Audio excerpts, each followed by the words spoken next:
those sorts of kits to give them lights if they're in off-grid areas. They've really transitioned. They were one of the first in that market. They've really shifted over the last kind of decade or so to be much more of a financing player.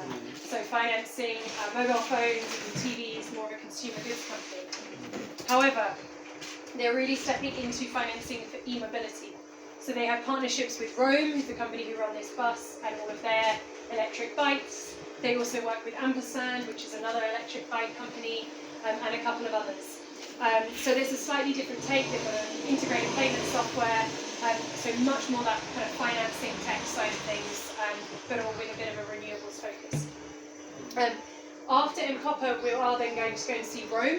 So you'll get to see the facility where this bus and all of their electric bikes are manufactured. Huge facility down on Mombasa Road.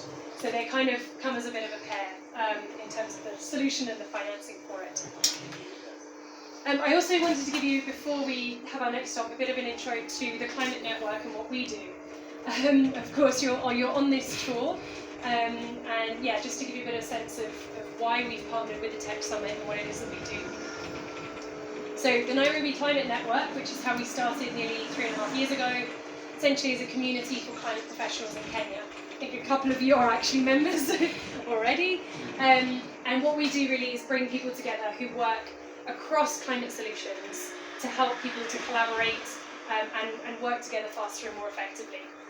We recognise that climate, it's not really an industry, so we can't have a traditional association. It's a problem that everyone is trying to solve from a different point of view. So we need renewable energy, and we need forestry and conservation, and we need the public sector and the private sector, and media and academia. And so we're a community to allow everyone to come together and to find ways to work together more effectively on those types of solutions. So we run events. We have a platform to help people find each other, like a mini LinkedIn for climate. And we run working groups where if there's a particular subtopic that people want to share best practice or they want to engage with government, we are the kind of neutral player that helps people come together. So First Carbon, we're very active in our carbon markets working group, where we brought together more than 100 carbon market practitioners to help provide the government with feedback on carbon market regulations in Kenya.